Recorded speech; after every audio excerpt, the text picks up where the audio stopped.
I've got, of course, talk about today the rest of course, ancient China. Of course, I'm going to be covering up to, I'll kind of go into some of the other dynasties they have, like the Qin Dynasty they have in China. I'll talk about the Han, probably the most famous one. Now we'll get into like the Tang Dynasty as well, a little bit also as well, because those are the peak dynasties that go up to what they call the so-called Golden Age of China. So from last week, we had talked about the background of ancient China. I think I talked about some of the geography of it. I talked about some of the early dynasties of China, like I think it was the Shang Dynasty. I talked about them, the Zhou Dynasty. I talked about the rise of like Chinese philosophies, like Confucianism, Taoism, the school of Yin and Yang. I think I talked about legalism also, which was possible. I think I did also talk about I think I talked about Art of War, didn't I? Like book by Sun Tzu, of course, you may have heard of also as well. So I next need to get into and talk about this other dynasty that comes in the China, which they call it it's either called the Qin or the Qin Dynasty that they have. And this dynasty is where you get the name China from. It's the origin of it. It's considered the first imperial dynasty in China's history, more or less. And so, the rise of the so-called Chinese Empire had a lot to do with them. They would eventually combine all of China into one big state, one big empire, of course, ruled by an emperor later. If you know much about this state, the Qin state or Qin kingdom, it was one of many states that was part of that period in China I talked about before. The previous lecture, we had talked about this so-called warring states period, which happened in China between about the 5th century to the 3rd century BC. It's where China broke up into all these competing warring states that fought against each other over a couple centuries or so, and those are the chief ones that were in it. So Qin was the most famous one. Qi, Chu, Yan, the Han or Han Dynasty. Later on, Zhao or Chao, of course, in the Wei was another one, of course, that they had. So you had those that were in it. And the one on the left, you see the Qin or the Qin, as they also call it as well, is the one that would eventually rise to power and conquer pretty much all the other ones. So you're going to see a deal where that one at the end of the 3rd century is going to gobble up all the other states and form it into one large-sized empire, which you'll see will stretch mostly into the eastern central part of China, but you can see it also pushes down into the southern part of China at one point. So I think by about maybe 221 BC, that's about when they had combined all the states into one state at that point. And of course, it had a famous emperor you may have heard of that was well known and still known today in China. He goes by a lot of different names that they call him. I think one, I know they see that name up there, Shi Huangdi, I think is one name. A lot of people also call him Qin or Qin Shi, I think is a common name. They also call him as well, which his name actually means the first emperor of China. That's what the actual name means. Supposedly translates as. It was a very short reign. He and his sons reigned over for about, I guess, 2 decades or so. And he's the one who combined the state, defeated all the other states. I think he was a pretty good military leader. But later on, if you know much about this particular ruler, he was very ruthless, especially in his construction of like the Great Wall of China, which he started. He also built this massive mausoleum in capital in China, which he used a lot of slave labor to actually build it. So he's the one that really kind of starts to kind of create this bureaucratic state where, they're run pretty much by emperors overall. And the size of what we're talking about of, this, empire that Qin Shi, kind of develops at that point is about close to about the fourth the size of the current, People's Republic of China right now. So that'd be about the size of it. And you can see about where it is roughly in that picture on the right.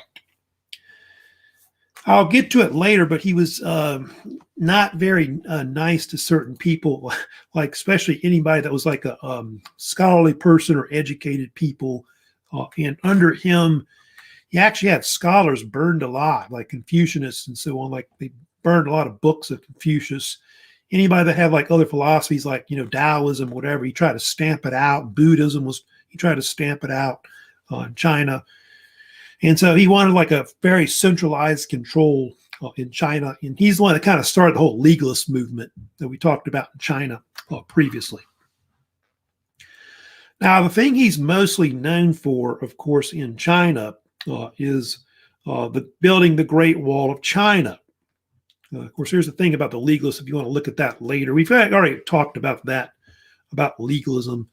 But legalism did put more emphasis on like punishment and control, like rather than rewarding the population and things like that. And so, like I said, it was a very oppressive type government that he had under him. And of course, they think millions were used to build the Great Wall of China. There's kind of a debate, I'll get to it later, about how many people actually died building the Great Wall of China. But it may have been close to 1 million people or more. They have died building it in construction. Now, he built the early construction of it, which you saw in the video. A lot of the early construction of the Great Wall was this rammed earth type construction. They didn't use any brick at that point, which was a combination of mud or earth with reeds, I think, put in between the different layers. That was the initial wall that they built in China, on the northern border of China initially. And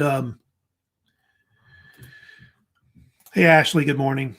We're doing great out there. But anyway, but why was it built? Of course, that's always been asked about, like, why did they build the Great Wall?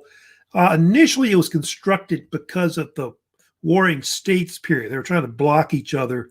But then what happened was the primary reason why they constructed it was because of foreign barbarians that were trying to invade China, like the Mongols, which would come in and try to take over China, which they would in the 13th century.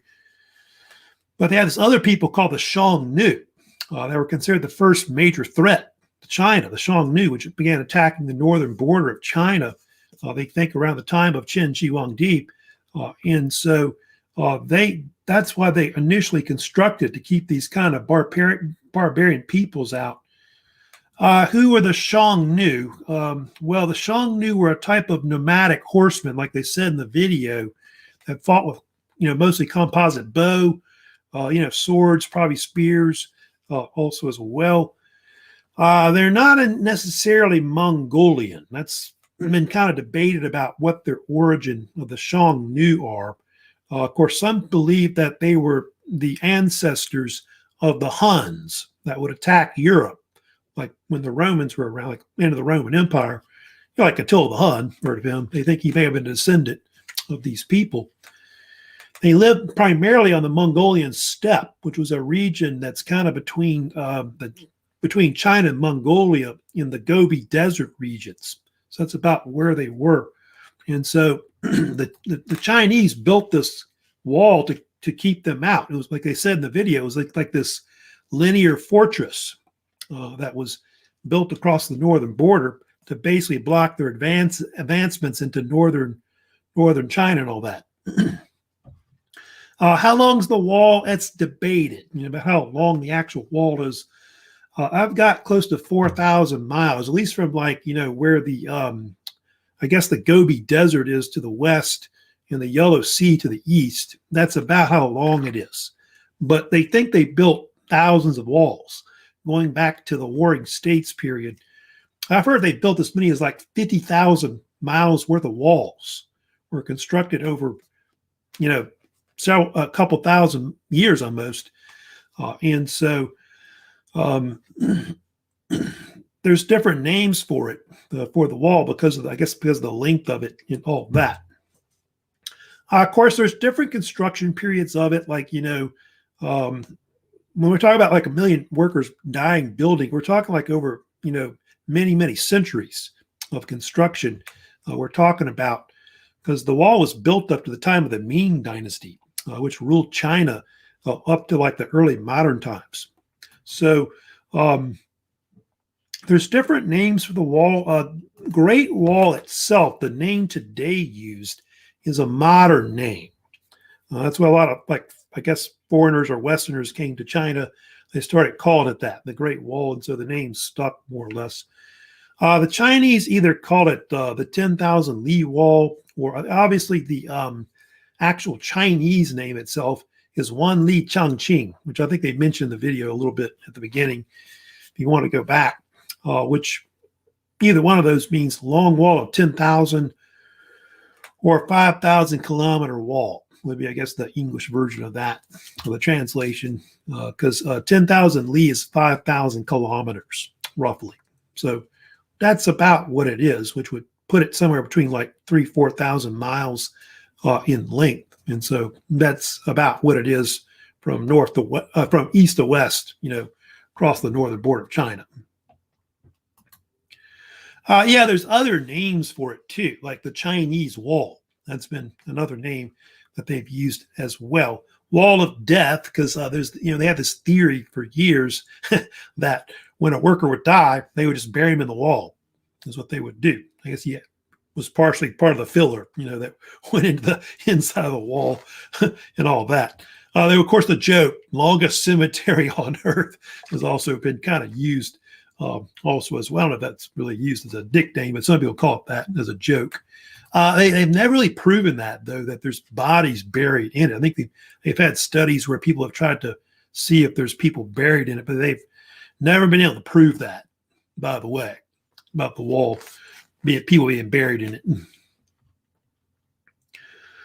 Yeah, the average height and, of course, the width of the wall, there you go, 25 feet tall. So that's about the average height of how tall the wall is, like across it. And then and the average width of the wall, how wide it is, it's about 15 feet wide, just to kind of give you an idea of the size of this wall. But it obviously took like probably billions of brick later to construct it, especially when the Ming took over and started building it, of course, later. But yeah, like I say, it stretches from like the Yellow Sea in the east. I think part of it went down to Korea, like North Korea at one point. Then the western part of it goes all the way into the Gobi Desert, that far west. And like I said, most of the brick construction of the one that we see today in modern China was built by the Ming Dynasty, who built that between the 14 and 1500s in China.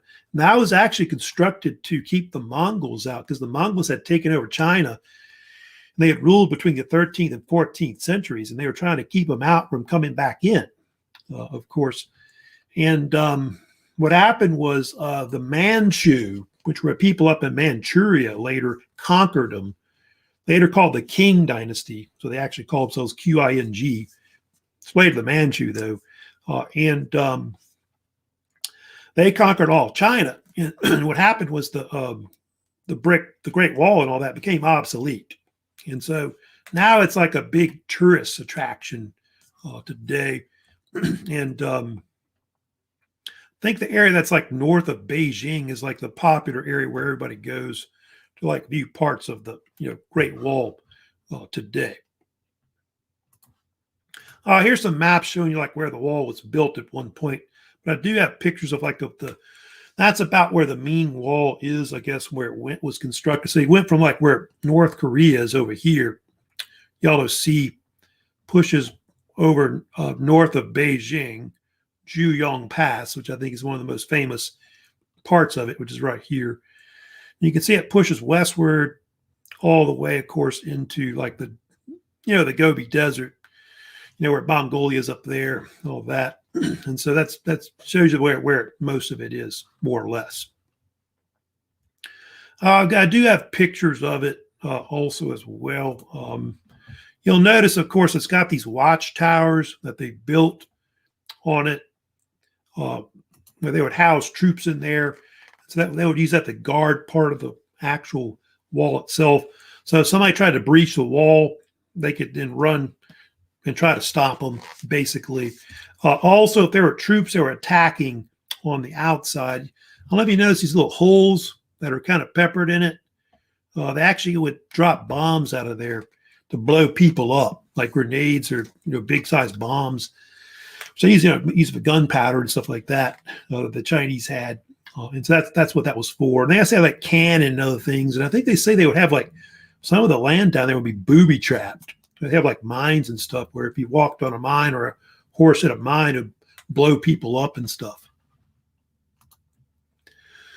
So anyway, these other pictures, of course, of the Great Wall. But like I said, it's obsolete now. It's just like a tourist attraction, of course, today in China. I think that's the big thing. And then, of course, the other big thing in China that you, of course, may have heard about is the so-called Terracotta Army, of course, that was also uncovered in China, which wasn't found, by the way, until about the 1970s. That's when that was found, which I'll talk about next, because that's probably the other thing that Qin Shi is very famous for, of course, overall. First of all, a little bit about him. He built a capital in China, which was more into the central part of China, which was originally called Xi'an. That was the name of it. Later called Chang'an, but I think by the Tang Dynasty is what they actually called it. And they still call it Xi'an today, which has a population of about 12 million people, which, of course, are in China. And in that actual city itself, it's one of the 4 traditional capitals of China that I told you about, Chang'an. And it was actually the capital of China for like 1,200 years, like a long, long time. It goes up like the Tang Dynasty and so on. And it's also was very important at Chang'an because that's where the Silk Road started later. Like when the Han Dynasty, of course, built it, that's where it began. It ran westward towards like Europe and all that. But suppose he built this huge capital, and it included like a mausoleum or tomb where he would, bury himself. And he used like thousands of workers, maybe as many as 700,000 may have worked on it at one point. But probably a bunch of them died building it too, just like the Great Wall. And he built this famous army, like basically a statue army to guard it, which had maybe as many as 8,000 sculptures of his soldiers, which they say were modeled after his own troops.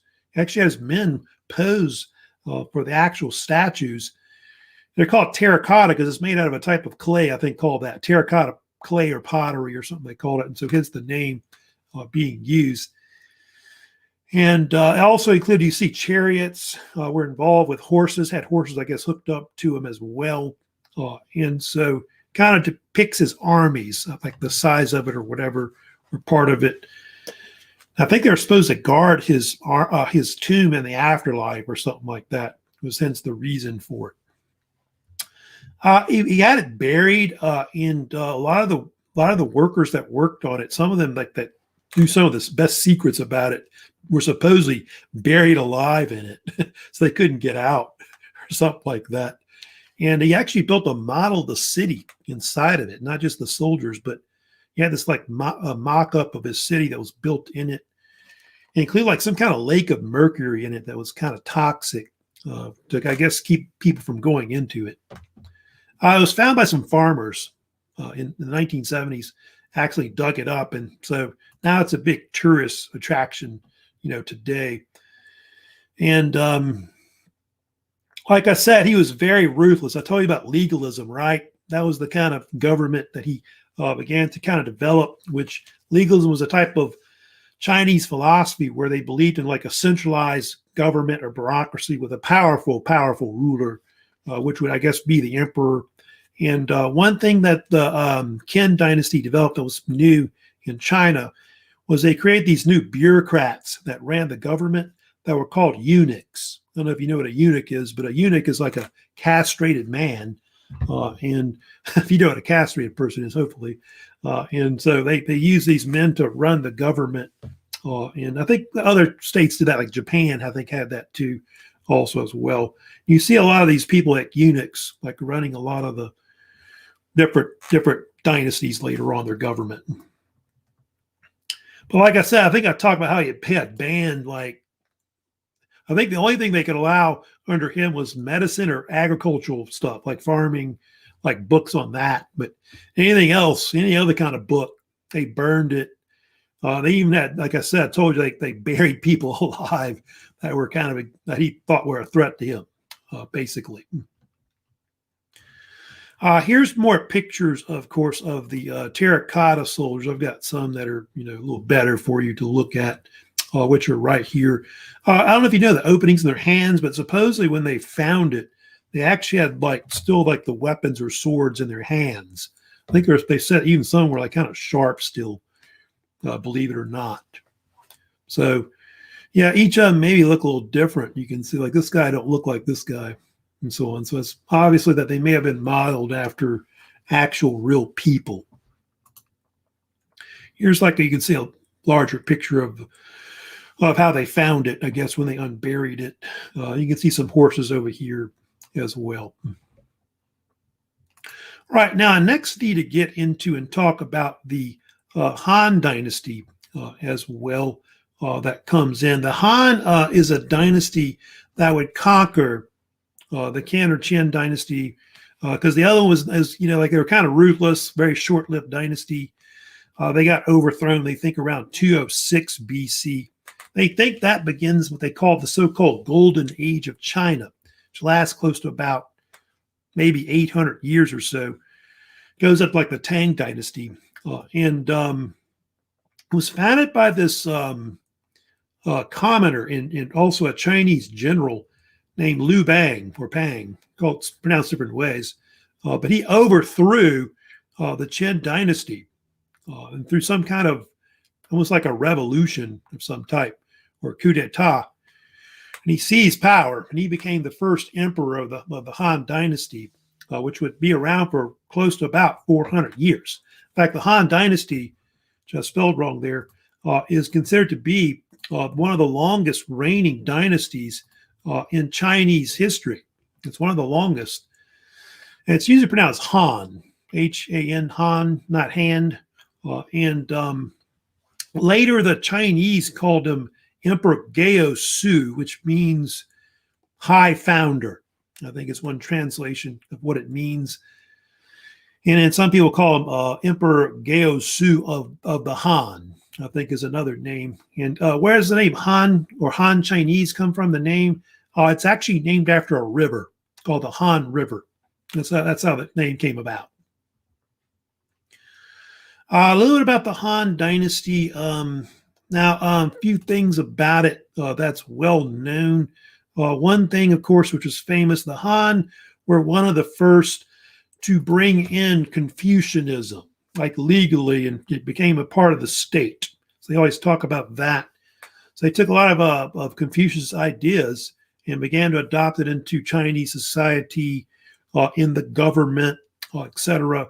They even introduced the idea of civil service exams, which Confucius had talked about, going back to when he was alive years ago.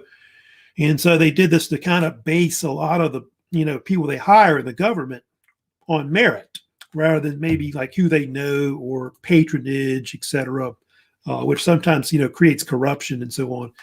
And so that was the reason, why they did it. And then obviously they could get, the most intelligent people, I guess, to run the state and all that. Of course, you see on the left there, that was considered to be one of the greatest emperors in Chinese history, which is Emperor Wu, who's called different names, Emperor Wu D or T, or Emperor Wu of the Han, I think is another name they called him. He reigned between the 2nd and the 1st centuries BC. He is one of the longest reigning emperors in their history. Not the longest. I think he's the 2nd longest, about 46 years is how long he reigned. I do have another picture of him right here. There's a picture of Liu Pang or Bang, they called him, which is right there. If you want to look at, they all say exalted ruler, I think is another translation of what the name also means as well. But there's Emperor Wu again. Now, a little bit about the time period of when he reigned. Emperor Wu was successful for several reasons. One, he was a kind of a military style emperor under his reign. And one of the things he was well known for, he was famous for expanding China's empire. You can see how it got larger. You can see it pushed southward and eastward, and then also westward. Like the areas that it took over were like into like southern China. You can see on the South China Sea. They pushed into North Korea.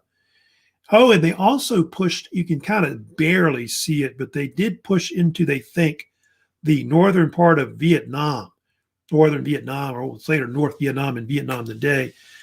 So that's the areas he talked. And then you can see he pushed also into the western areas of China, like into the Gobi Desert regions, right there.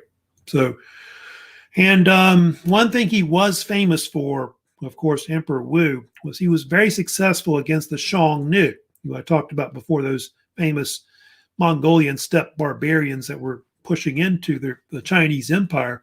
He was able to push them back into the Gobi Desert regions. And when they think he did that, what happened was the Han state, extended the Great Wall further. They began to add on to it, the Great Wall, which I think their Great Wall was kind of like similar to the one that Qin Shi Huangdi had originally constructed before. Oh, hey, Ranisha, what's going on? Good morning. Anyway, so we're talking about the ancient China and the Great Wall, and of course under the Han Dynasty, they of course extended that wall further westward. And as they did that, what's interesting about it was, of course, it facilitated the construction of later the Silk Road, of course. And under the Han, they built a new capital, which was actually built near Xi'an, which was original capital. It was like a new city they constructed there. And Chang'an was a city which I think had a population of like 1 to 2 million people living there. It was like back then, under the Han Dynasty. They think the population may have been 60 million people. They may have been living in ancient China at the time. I told you Chang'an was important because that was the city where the Silk Road started, where it went, to the west from there. And they think Emperor Wu started it. They think somewhere maybe about 130 BC possibly is maybe when they started the Silk Road. It's kind of debated about when it started, but sometime at the end of the 2nd century is when they think the Chinese started this new trade network. And the network itself ran from China into India. Then it went into Persia. You can see Mesopotamia and like probably Turkey. And actually some caravan routes, then run down into Africa as well. Don't forget that.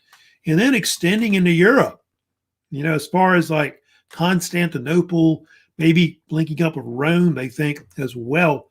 Because they do think that under the Chinese, like with the Han Dynasty, that the Han traded with the Romans. It's true about that. They were trading back and forth, not just silk, but other stuff as well. And so that's something you see quite a lot. That's around, at least before the Dark Ages come in, medieval Dark Ages. It kind of ends later, of course, the trade back and forth. But they didn't just trade silk. They had like gunpowder, went back and forth, paper, porcelain. You can see pearls were found later in the Roman Empire, tea, spices. Those are the big things that were, went westward. I think glass is another thing too, paint, things like that. So the Chinese kind of developed things like that as well. You can see diseases also spread westward. Like the bubonic plague, I think, was one of the most famous diseases that spread, they think, from China to Western Asia and Europe and Africa. And that was considered one of the worst, plagues in history. It killed like something like 100 million people in history at one point. People think, the COVID's bad, or, really, the influenza pandemic, which happened about 100 years ago, killed probably 50 million people, maybe. So it's like, second to that with the bubonic plague. So there's been a lot of different viruses that have, illnesses that have come from there, like swine flu, they think came from that part of Asia, bubonic plague, COVID. So there's been a lot of different things that have kind of spread there from that region. The Chinese, by the way, are very mistrustful of foreigners. Not just back then, still today they are. I think that the Japanese are kind of xenophobic about foreigners and all of that. And they probably think I'm a giant. I'm like 6'2", so if I went over there, I'd be a giant. Because the average Chinese person is very, very short, compared to say Americans, more or less. Especially the women are like maybe 5 feet tall on average, something like that. But yeah, they're known for making things like silk and gunpowder, which were very secretive for a long time. They didn't want anybody to know, like how they made silk or even how they made gunpowder. But of course, the information about it got out over time. People, especially the gunpowder part, that was the big thing that people figured out. But silk went back to ancient times. But they think the Tang Dynasty may have developed maybe the gunpowder, which was made like saltpeter and other ingredients that went into it. I've got here's a map showing you too, also the like the route of the Silk Road. You can see, so it goes from east to west. They later Marco Polo, they think, came down that that trade route into Asia later, and anyway, that'll be like 13th century later on, and you'll have trade again, between China and Europe that'll kind of be revitalized and all that. But you can see that's kind of the route it went all the way to Damascus in Syria, Constantinople here, and even reaching into like where Rome is over here as well. They have a lot of achievements that the Han, of course, are kind of known for that are very famous overall. I've got a bunch of them. Of course, the big thing that the Han Chinese did, if you know about it, is paper. They figured out how to develop paper, which was developed from either, like, I think originally they think from a combination of bamboo and also the mulberry tree. Those two things, like they developed it from wood, from that. So they developed paper is the big thing they did. Printing press, of course, which they would, of course, would develop as well. People think of John Gutenberg with the printing press, but the Chinese developed it first, like a long time ago. Wood block or block printing, I think, is usually what they call the printing, because they would put the calligraphy basically on wood blocks. They use to stamp that for printing, for use of seals, for stamping documents and things like that. And then I guess when the Europeans developed it, they used like metal blocks instead, instead of wood. Other inventions too, you can see there. Yeah, the iron plow, they think around that time probably, they've already been developed, but yeah, definitely the iron plow. Wheelbarrow, they had that. Compass, ship's rudder, water mill, sundial. Some of these may have already existed in the West, at that time, but a lot of these, of course, were developed also in China as well. So those are some things that the Chinese were kind of known for in China. You can see, acupuncture. You see that as well. I don't know if that's the same time, but I guess it was basically the same time period of when that, which was used to cure diseases, relieve pain, things like that as well. So those are all just different things that they were kind of known for under the Han Chinese. Pretty much like the standardized, Chinese language is something they're known for. Like most traditional Chinese is related to Han Chinese.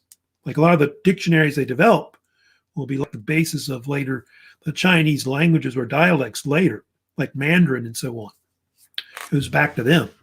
Most Chinese are related back to the Han also as well. The Han period is divided into like these two sub periods. They've got the so-called former or Western Han, and then they have another period that's called the later or Eastern Han. What happened was the empire kind of broke up, and it was taken over by this other dynasty called the Qin Dynasty. They had only one ruler of it. He was named Emperor Wang Mang, like that name. And he briefly ruled, but they overthrew him and they got back in power. And the dynasty continued to about 220 CE. So you can see they were around for like maybe close to 400 years. And so they were one of the longest dynasties in history, in the Chinese history anyway, of dynasties overall. Now, what happened after that? Well, after the Han, they broke up China into different states after that. They had the so-called Three Kingdoms period, which come in the Northern Wei, the Sui Dynasty, and they had one called the Tang Dynasty that would come in, which I'll talk about next a little bit, just a few minutes on the Tang. They're really the high point of Chinese civilization, more or less. In fact, the golden age of China peaks under this time and really ends roughly about the 10th century overall. They ruled from about 618 to 907. That's about right. And they ruled from the capital of Chang'an. That's the name they use, I believe, later. I think Xi'an was still used maybe under the Han, but they start calling it Chang'an, which I think a translation of the name the city means perpetual peace. This is what the name Chang'an means in Chinese. Yeah, perpetual peace. Here it is right here, which had, like I said, a population of about maybe 1 to 2 million people that basically ruled over it. The Tang period was basically founded by different rulers. The founder of the Tang was an emperor named Gao Su, kind of similar name, Gao Su of Tang, but they called him originally Li Yuan, Y-U-A-N, Li Yuan. He was some kind of Chinese general that overthrew what they call the Sui Dynasty, which had reigned right before that. I think they say the Sui was the one that maybe started building the so-called Chinese Grand Canal, which was built in China. I'll talk about later. So he started this particular state, and he's the one that renamed it. He called it Chang'an, which I told you meant perpetual peace. Under the Tang, Chinese art, poetry, pottery, especially the pottery. Tang pottery is very valuable if you know about that. Very expensive. Literature, a lot of like Chinese religions, of course, there, like Buddhism, Taoism, took off also in China as well.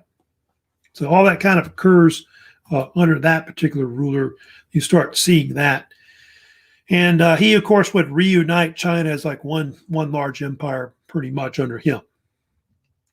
One more thing about I'll mention about the Tang that's well known. The Tang was famous for having the only female ruler that they had, which was Empress Wu, or Wu Chao, I think how they say it, basically. And she reigned for about maybe a decade or two, from the 7th to the 8th centuries. And she supposedly was an ex-mistress or consort of a former emperor and seized power after he died, which is kind of unique. So you don't really have, female rulers much in Chinese history except for that one overall. They think the population of China probably may have increased a little bit under that time. Maybe 60, 70 million or something like that may have been the population of China, like under the Tang Dynasty. They were known for completing the Grand Canal. That's one thing. Of course, they think that probably happened by that time. I think it started, I know, under the Sui Dynasty, they had started it. And what the Grand Canal was this famous canal system that they built in China, which connected the Yellow to the Yangtze rivers, like on the east coast of China, and helped to link up their economy, the trade in China. And it's still today in like the People's Republic of China, it's still part of their economy. It's very, very important in linking up trade, especially like where Beijing is in like, I think it's Shanghai, which are kind of in that same area, basically on the East Coast. And so the Tang peaked about, like I said, about 9th, 10th century, and then they collapsed as a dynasty after that. There was another dynasty after called the Sung Dynasty, which briefly reigned for about 2-3 centuries, from the 10th to about the 13th century. But what happened was, you know about China, China had, of course, a few things happen which were kind of tragic. Of course, if you know about it, the Mongols came in. Mongols invaded China in the 13th century, and they established the so-called Yuan dynasty you see there, which reigned from the 13th to the 14th century. I'll get to it. I don't know if we'll probably talk about in this class. We'll get to it later. I know when I get to the Middle Ages. But yeah, the Emperor Kublai Khan takes over and rules China in the late 13th century. He was a grandson of Genghis Khan. And so the Mongols ruled China for like a century or two, wiping out, they say, like half the population, because they were kind of ruthless and committed mass genocide as they expanded their empire all throughout Eurasia. In fact, the Mongol Empire was the largest empire in history up to that time period. I think expanding all the way into Eastern Europe at one point.